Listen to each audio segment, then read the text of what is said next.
The reason Star Trek is such an iconic and influential series is because of the acceptance, the permeation into a generation, not just entertainment-wise, but science, thought, progress, exploration, breaking barriers socially, scientifically, even humorously within sci-fi. But Star Trek pushed the limits.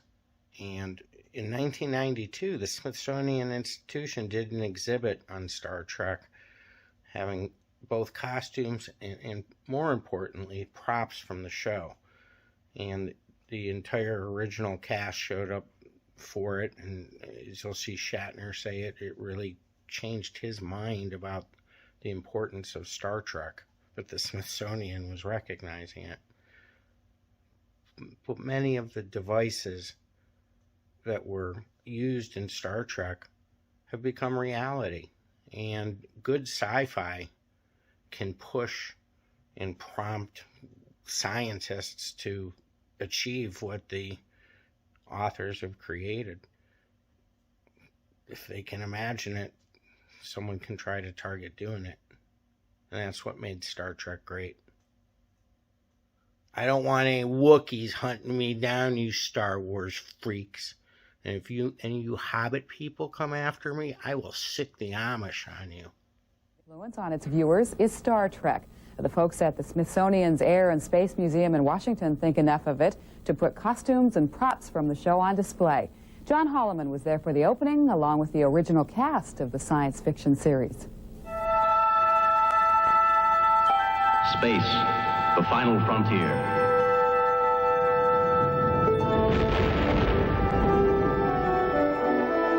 These are the voyages of the starship Enterprise.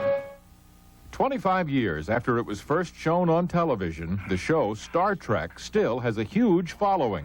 For the crew of the Starship Enterprise, seeing memorabilia from the program at the Smithsonian Institution was more than they expected. We're walking around not knowing we're icons.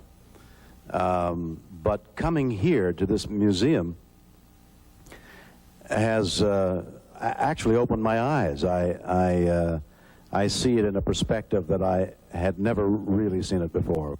Part of that new perspective is that some of the high-tech equipment imagined by Star Trek's fiction writers has become fact. In the 60s, in hospitals, they still had clipboards at the end of the bed that kept a record of all of the body statistics. We had it on a panel. A computer, medically oriented computer person said, "Oh, we can do that," and that's now reality. Besides medical technology, Star Trek imagined other modern-day marvels, talking computers, for example. As a matter of fact, I read yesterday that now we've got a computer that you can talk to. You can say a person's name and tell it to find the telephone number, and it'll find the name, the number, and will dial it. The show is still watched by thousands of college students, and some of the cast members anticipate even more inventions will be spawned by Star Trek. I do believe that young potential scientists or even working scientists look at science fiction and say, "Oh, wait a minute, that's not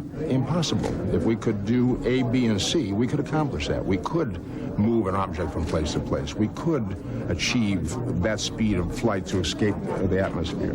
Some of the actors find young people who watch them play doctors, scientists, and engineers on TV were influenced by what they saw. People will come to me and say, "Thank you, because I would not be an engineer if it weren't for you." And exactly the same thing I know has happened to DeForest Kelley, because people will say, "I went into medicine because of him." It was on Star Trek where the world saw its first communicator, a tiny device that looks like today's cellular phone. And Star Trek's phaser weapon has become today's taser.